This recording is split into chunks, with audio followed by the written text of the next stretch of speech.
nieces, nephews, sisters, brothers, I would like to thank everyone for coming out. As you know, I'm lost for words. I was his voice and his backbone. I had his back, so did the family. But we thank you. That's all I can say. We thank you very much.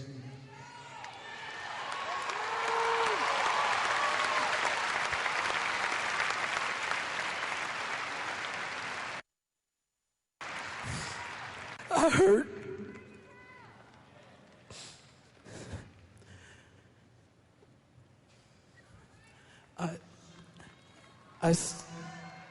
I stand here trying to find words of comfort, solace, trying to understand why the Lord has taken our brother to return home from such a short visit here on earth. Michael, when you left us, a part of me went with you. And a part of you will live forever within me, but also a part of you will live forever within all of us. Michael, I would treasure the good times, the fun we had, singing, dancing, laughing. I can remember when we used to come home from school and we would grab a quick bite to eat and we'd try to watch the Three Stooges, as much of it as possible before Mother would come in and say it's time to go to the recording studio. I also, Michael, remember a time when I went into the record store and there was this man purchasing a lot of CDs, and he would go and grab another batch of CDs. He was an older gentleman. He had short afro, butt crooked teeth, and his clothes were rumpled. I walked up behind him and said, "Michael, what are you doing in this store?" He turned to me and said, "Marlon, how did you know it was me?"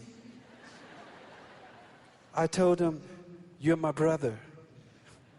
I can spot you anywhere, regardless of your makeup.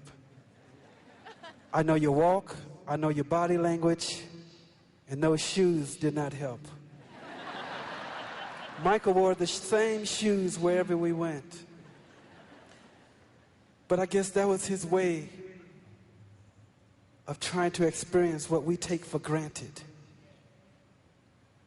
We would never understand what he endured. Not being able to walk across the street without a crowd gathering around him. Being judged, ridiculed. How much pain can one take? Maybe now, Michael, they will leave you alone.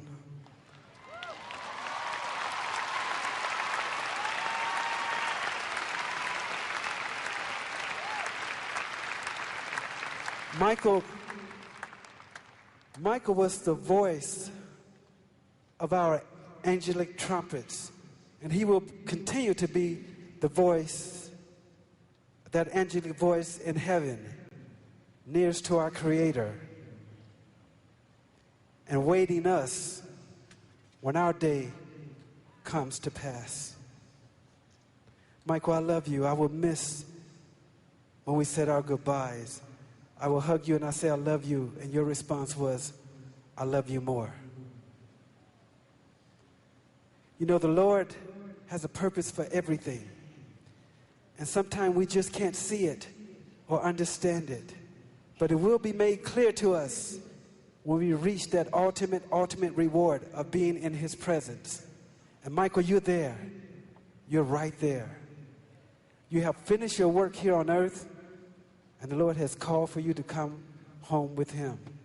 So I thank you, Michael, for all the smiles that you've placed in many people's hearts. And I thank you for everything that you've done for others across this globe in the Lord's name. And I have one request, Michael, one request. I would like for you to give our brother, my twin brother, Brandon a hug for me. I love you, Michael, and I'll miss you.